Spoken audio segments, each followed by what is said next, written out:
What began in Gaza in October 2023 has now become a regional war. Israel's fight with Hamas has now escalated into conflict with Iran, pulling the Middle East closer to an all-out war. Israel believes Iran is getting too close to building a nuclear bomb. And on June 13th, Israel launched a massive attack on Iran, hitting nuclear sites, military bases, Tehran civil neighborhoods, oil fields, and even TV stations, without any proof that Iran was about to build a nuclear weapon, killing hundreds of people and injuring thousands. Once again, Israel showed it's willing to ignore international rules and act on its own. Khamenei called it a declaration of war and promised no mercy. They launched Operation Severe Punishment. Ballistic missiles, even hypersonic Fatah missiles and drones are raining down on Tel Aviv, Haifa, Beersheba on daily basis. Iran, also appearing overwhelmed, has now struck back with daily ballistic and hypersonic missiles attack, breaking the myth of Israel's impenetrable defenses. These strikes are shaking Israeli society. With air defense systems overwhelmed and running low, urgent US and UK military cargo flights are rushing to resupply Israel. This is a geopolitical earthquake. The US is backing Israel, China is getting squeezed, and Russia is watching closely. This could drag US into a bigger, never-ending war, one that might reshape global power. So let's unpack what's happening, why it's happening, and what it means for the world. Alright, let's talk facts. Iran doesn't have nuclear weapons. Israel does. Iran signed the Nuclear Non-Proliferation Treaty. Israel never did. Iran allows EAAE inspections. Iran does not. Yet who gets sanctioned? Who gets bombed? And who gets a blank check from Washington? This is a nuclear double standard, and it's dangerous, because it emboldens countries like Israel to act outside the bounds of law again and again. Let's remember that this strike comes amid Israel's ongoing genocide in Gaza, where over 55,000 of Palestinians have been killed in what many international legal experts describe as war crimes. Meanwhile, Israel's illegal occupation of the West Bank and East Jerusalem persists, and its annexation of Syrian Golan Heights remains a flagrant violation of UN resolutions. In recent months, Israel has escalated its regional aggression, crippling Syria's remaining air defense and launching near-daily raids into southern Lebanon. It has become a regional actor unbound by rules, driven by a doctrine of overwhelming force blindly supported by the entire West. Iran, initially appearing overwhelmed by Israel's massive attacks, now seems to have regained control of its military.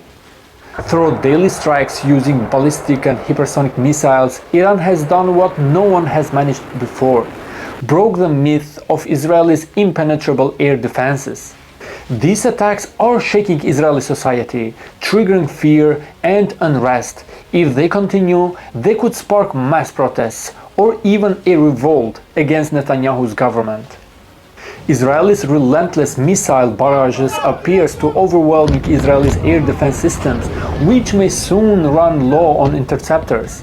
This could expose key strategic sites to serious damage. The urgency is clear. That's likely why we are seeing large US and UK military cargo planes rushing to resupply Israel. The US is all in for Israel, helping shoot down Iranian missiles and drones. The USS Thomas Hudner, a destroyer built for missile defense, is in the Mediterranean, with 2 more warships on the way. The US is feeding Israel satellite intel and even floated using bunker-busting bombs to hit Iran's Fordo nuclear site, something Israel can't do alone. Trump started out wanting talks, not war, but Israel's lobbying changed his tune. Now he is dismissing G7 calls for peace and demanding Iran's unconditional surrender. US F-35s are patrolling, boosting Israel's air power. This puts US bases in region in Iran's crosshairs. Trump promised to end all wars, but here we are, him gets sucked into another endless war again by Netanyahu.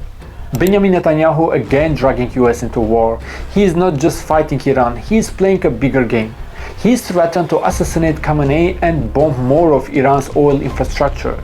By hitting civilian targets, he is biting Iran to escalate, which could force the US to jump into deeper. Sounds familiar, right? Think Iraqi war, which Israel influenced helped put America into a quagmire.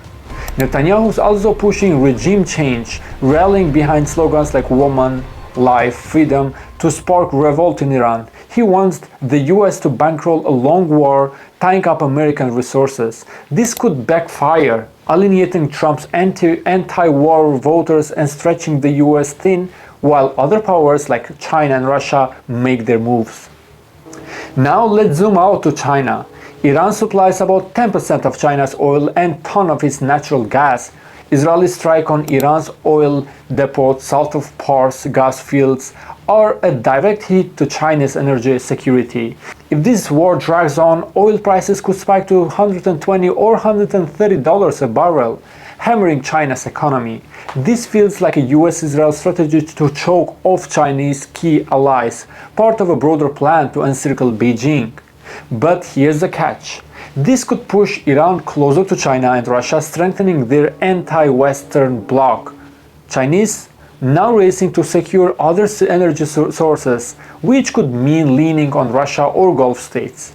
A weaker Iran limits Chinese Middle Eastern clout, but it also gives China a reason to act bolder elsewhere like Taiwan. Hold that thought. Here is another piece of the puzzle. Reza Pahlavi, the exiled son of Iranian former Shah. The US and Israel are hyping him as the guy to replace Iran's regime. Pahlavi's out here calling for a free Iran, and Netanyahu's backing him to stir up revolution. But Iranian activists like Sabit Kolan are pissed. They say Israel's attacks hurt their cause and make people hate the West even more. Regime change is a gamble. The IRGS is still powerful and the new government might keep Iran's nuclear dreams alive. Plus, after civilian deaths, Pahlavi looks like a Western puppet to many Iranians. Is this a plan to liberate Iran or just another Western power grab? If the US gets dragged into a long war, Russia and China are ready to pounce. Russia's already arming Iran and could up the ante, maybe funneling weapons through Pakistan, which has its own nukes. China sees a distracted US as a green light to move on Taiwan, home to over 90% of the world's advanced semiconductors. If China controls those chip factories, they could leap ahead in AI and tech, leaving the US in dust. A drawn-out war splits the West, drains US resources, and lets Russia and China challenge global power. If Iran blocks the Strait of Hormuz, where 20% of the world's oil flows, it's chaos for everyone, but Russia's oil economy might cash in. This war could tip the scale towards multipolar world. So here we are. Israel's attack on Iran has lit a fuse, and Iran's fighting back hard. The US is stuck in the middle, risking another forever war. Chinese energy is at stake, Russia is circling, and the whole world could feel the fallout. Can diplomacy stop this, or are we headed for a global shakeup? Drop your thoughts below. If you found this useful, hit that like button, subscribe, and I'll see you in the next episode.